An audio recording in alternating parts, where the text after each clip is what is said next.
എല്ലാ സുഹൃത്തുക്കൾക്കും നമ്മുടെ യൂട്യൂബ് ചാനലിലേക്ക് സ്വാഗതം. ഞാൻ ഇന്നിവിടെ കാണിക്കുന്നത് എന്താ പറയുക, നമ്മൾ ചാണകം എടുത്തു കൊണ്ടുവന്നിട്ടുണ്ട്. അപ്പോൾ അത് എല്ലാ ചെടികൾക്കും വളരെ നൈസായിട്ട് ചാണകം വെള്ളത്തിൽ കലക്കിയിട്ട് വളരെ നൈസായിട്ട് നമ്മൾ ചെടികളുടെ ചുവട്ടിൽ ഒഴിച്ചു കൊടുക്കുക കേട്ടോ. എന്താ വെച്ചാൽ ഇങ്ങനെ നമ്മൾ ചെയ്ത് കഴിഞ്ഞാൽ ചെടികൾക്കൊക്കെ വളരെ നല്ലതാണ്. അപ്പോൾ ഞാൻ ചാണകമൊക്കെ നമ്മളിവിടെ നിന്ന് പെറുക്കി ഉണ്ടാക്കിയതാണ്.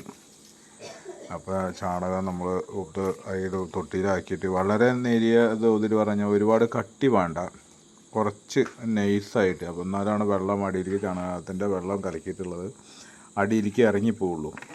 അപ്പോൾ അതിന് എത്രത്തോളം നൈസാക്കാൻ പറ്റിച്ചാൽ അത്രയും നൈസാക്കുക. അത് മാസത്തിൽ ഒരിക്കലൊക്കെ നമ്മൾ ഈ ചെടികളുടെ ചുവട്ടിലേക്ക് ഇത് ചാണകവെള്ളം ഒഴിച്ചു കൊടുക്കാൻ പറ്റുമെന്ന് വെച്ചാൽ ചെടികൾക്ക് അത്രയും നല്ലതാണ്. അപ്പോൾ ഇന്നത്തെ നമ്മുടെ ജോലി ചെടികൾക്കൊക്കെ ചാണകവെള്ളം കലക്കി റെഡിയാക്കി എന്നിട്ട് അതിന് ഒഴിച്ചു കൊടുക്കുകയാണ്. പക്ഷേ ഇത് കൊണ്ട് പറഞ്ഞാൽ ഇത് നമുക്ക് പൈസ ചിലവും കാര്യങ്ങളൊന്നുമില്ല. ഏറ്റവും നല്ല വളമാണ്. ഇനി സാധാരണ നമ്മൾ നാട്ടിൻപുറത്തും കാര്യങ്ങളൊക്കെ ആണെന്നുണ്ടെങ്കിൽ ചാണകം ഇങ്ങനെ പൈക്കളൊക്കെ മേയാൻ പോണവിടെന്നും കാര്യങ്ങളൊക്കെ ആയിട്ട് അവിടെ നിന്നൊക്കെ ചാണകമൊക്കെ പെറുക്കി ഉണ്ടാക്കാനും കാര്യങ്ങളൊക്കെ പറ്റും. നാട്ടിൻപുറത്തൊക്കെ ആണെച്ചാൽ ടൗൺ ഏരിയയിൽ ഉള്ള ഭാഗത്തേക്കൊന്നും ഇതിങ്ങനെ കിട്ടില്ല. അപ്പോൾ നമുക്കെന്ന് പറഞ്ഞാൽ നമ്മളിവിടെ നിന്ന് അടുത്തൊന്നും കൊണ്ടുവന്നതാണ്. പിന്നെ നമ്മുടെ പടിക്ക് കൂടെയൊക്കെ പൈക്കളൊക്കെ പോകുമ്പോൾ അവർ നമ്മുടെ പടിക്ക് കൂടെയൊക്കെ ചാണകം ഇടുമ്പോൾ അതൊക്കെ പെറുക്കി ഉണ്ടാക്കിയിട്ട് നമ്മൾ തൊട്ടിയിലാക്കി വയ്ക്കും.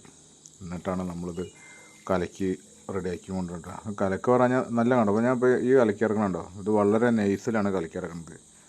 ഒരു ബക്കറ്റ് ചാണകം എടുക്കാൻ ഞാൻ ഇപ്പോൾ അര ബക്കറ്റ് ചാണകം എടുത്തിട്ടുള്ളൂ. അതിലാണ് ഇപ്പോൾ ഇത് ഇത്രയും വെള്ളം കലക്കി ഇറക്കുന്നത് കേട്ടോ.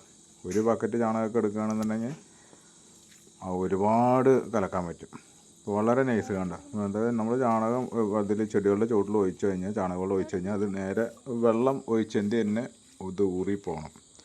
പിന്നെ ഇത് നനയ്ക്കുമ്പോൾ ഓട്ടോമാറ്റിക്കായിട്ട് അതിൻ്റെ അതൊക്കെ വെള്ളം മണ്ണിൻ്റെ അടിയിലേക്ക് ഇങ്ങനെ ഇറങ്ങിപ്പോവും. അപ്പോൾ ചെടികൾ കേട് വരാതിരിക്കാനും കാര്യങ്ങൾക്കൊക്കെ ഈ ചാണകം നല്ലതാണ്. പിന്നെ ചാണകം എല്ലാത്തിനും ബെസ്റ്റാണ്.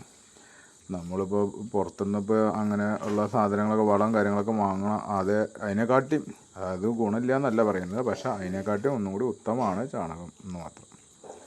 ചാണകം മാത്രം ഇട്ട് കൊടുത്താൽ മതി, വേറെ ഒന്നിൻ്റെ ആവശ്യമില്ല. നമ്മളിപ്പോൾ പുറത്തുനിന്ന് എല്ലുപൊടിയും അങ്ങനെയുള്ള സംഭവങ്ങളും കാര്യങ്ങളും വേപ്പിൻ പിണ്ണാക്കും കാര്യങ്ങളൊക്കെ വാങ്ങണ്ടല്ലോ. അപ്പോൾ ഇന്നത്തെ പണി അതാണ്.